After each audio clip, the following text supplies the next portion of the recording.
చాలా మంది కంటి చూపు సమస్యతో బాధపడుతూ ఉంటారు. ఇందులో రకరకాల సమస్యలు, సైటు లేదా క్యాట్రాక్, గ్లూకోమా, ఇట్లా రకరకాల ఇందులో సమస్యలు ఉన్నాయి. ఇది వయసును బట్టి ఎక్కువగా మనకు కళ్ళ సమస్యలు కనిపిస్తూ ఉంటాయి. కానీ ఈ మధ్య కాలంలో చిన్న పిల్లల్లోనే కళ్ళజోడు, చిన్న పిల్లలకే కళ్ళ సమస్యలు వచ్చేటటువంటి పరిస్థితి చూస్తూ ఉన్నాం. ఇలాంటి వాటికి ఉదాహరణకు క్యాట్రాక్, ఈ సమస్యకు పరిష్కారం మనం ఇంటిలోనే మనం కనుగొనవచ్చు. తులసి ఆకుల రసంలో ముల్లంగి గింజని నానబెట్టి దాన్ని అరగదీసి కంటికి కాటుక లెక్క పెట్టుకోవాలి. ఇది కొద్ది రోజులు చేస్తే ఈ సమస్య అంటే క్యాట్రాక్ సమస్య, కంటి పొర సమస్య పోతుంది.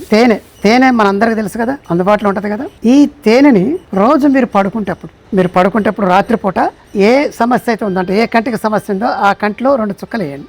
వేసి కళ్ళు మూయొద్దు, కళ్ళు తెరిచే ఉంచాలి. కళ్ళకి నీళ్లు గారుతాయి, అయినా ఇబ్బంది లేదు. మీరు దీన్ని ఉదయం చేయొచ్చు, సాయంత్రం చేయొచ్చు. ఈ కళ్ళు తెరిచి ఉంచి 2-3 నిమిషాల తర్వాత చల్లటి నీళ్ళతో కళ్ళు కడగండి. అంతే. కొద్ది రోజులు మీరు ఇలా ట్రై చేస్తే మీ స్పష్టంగా చూపు కనిపిస్తుంది. అలాగే సాయంత్రం పూట అంటే రాత్రిపూట మీరు ఇది చేయడం వల్ల మీకు బాగా నిద్ర పడుతుంది. మీకు సైట్ ఉన్నా, క్యాట్రాక్ ఉన్నా ఇవన్నీ దక్కుతాయి. ఈ చిట్కాని పాటించి మీ కళ్ళని బాగు చేసుకోవాలని కోరుతున్నాను. నమస్కారం.